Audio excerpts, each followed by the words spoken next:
Hi guys. Welcome to Bizz Time. Today we are going to see about a good friend story. So don't forget to press the subscribe button and click the bell icon. And don't skip in between. Watch till the end. Yasin's family moved from Iraq to England when he was just a young boy. Yasin did not want to leave his home in Samarra, but his father said that it was best for the family because it was not safe to live there anymore and he wanted his son to grow up in a country that was accepting of all people. Yasin's father told his son that England was a multicultural country where people lived and worked together regardless of race or religious beliefs. Although Yasin was not happy about leaving Iraq, he soon settled into his new life in a big city called London. London was very exciting with its tall buildings and museums, and Yasin especially liked the London Planetarium and the big River Thames with all of its old bridges. Yasin even made friends with a boy who lived next door, called Andrew. All summer long, Andrew and Yasin played in the park or went to the zoo with Andrew's mom.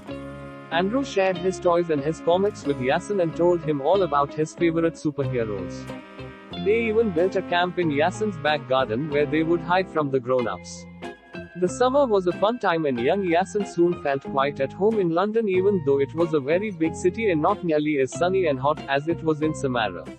His English got better and better, especially with help from Andrew, although there were a lot of words that Yasin did not understand and he often felt silly because he couldn't speak as well as he would like. When September finally came around and the leaves began to fall from the trees, Yasin's father explained that it was time for his son to go to school. Yasin was 7 years old, so he would be going to year 3 of the local primary school, the same year as his friend Andrew. Although Yasin was very nervous about going to school, his father and mother assured him that it would be a fun place where he would meet lots of new friends and learn lots of interesting new things. English schools are supposed to be very good, said Yasin's mother. And your English will get better in no time, assured his father. Yasin was still not convinced, but when Andrew knocked on the door that morning with a big smile on his face saying how fun it was going to be at school, Yasin felt much better because he trusted his friend. The two boys chatted all the way to the school gates. Andrew told Yasin about the playground and who was the best teacher and what boys were the most fun and what girls were pretty and how they often served custard for pudding at lunch times. Yasin did not know what custard was, but Andrew looked very excited about it, so Yasin thought it must taste very good. But when the boys got to their class, things did not go how Yasin imagined they would. The teacher told Andrew to take a seat at the front of the class as she introduced Yasin to the rest of the children. He did not like standing up in front of the class and one boy shouted that he was a smelly foreigner. The boys and girls all laughed, and then another boy made fun of Yasin's accent when he was asked to say his name and where he came from. I can't understand him, miss. He can't even speak English, said the nasty boy. Finally, Yasin was allowed to take a seat at the back of the class, but he wished that he was sitting next to Andrew as he felt very alone. The girl sitting beside him kept looking at him in a strange way that made Yasin uncomfortable, and during the lesson she put her hand up and asked the teacher if she could move places. Yasin did not understand what he had done to offend the girl. When the bell went, it was time to go out into the playground. All the children closed their books, put on their coats and headed out of the door into the bright autumn sunshine. The teacher kept Yasin back for a moment and gave him a badge with his name on which she pinned to his jumper. There you go, she said with a smile. Now all of the children will be able to learn your name.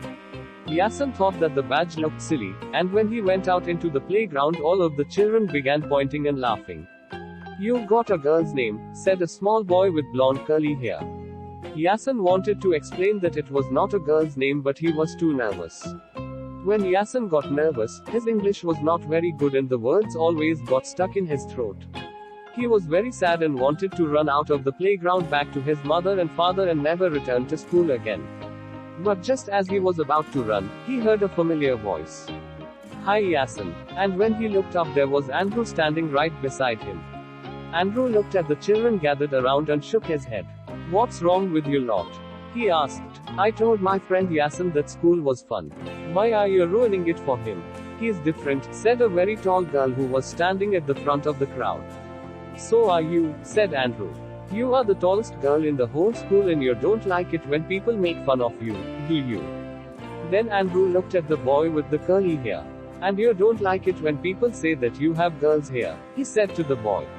We are all different, and that is what makes us interesting. What would life be like if we were all the same as one another? There was silence among the children. Then Yasin lifted his head high. Boring, he said with a smile. That's right, exclaimed Andrew, returning his friend's smile. Really boring. And with that, all of the children began to laugh. Really boring, they chanted at one another. Andrew went on to explain how he had spent the summer with Yasin, how they had built a camp together and played in the park, and how Yasin preferred Batman to Superman, and how he really was different because he didn't even like hot dogs. The children all laughed some more, and soon everybody was talking about all the things that made them different from one another. Peter Jenkins even lifted up his jumper and showed everybody a big purple birthmark on the front of his belly. Now that's what I call different, he said triumphantly. I bet none of you have a big birthmark like mine.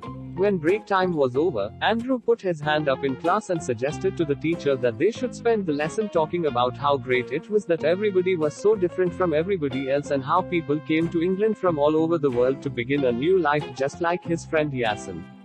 The teacher agreed that it was important to be an individual, and she also said how wonderful it was that the whole of Britain was such a multicultural island.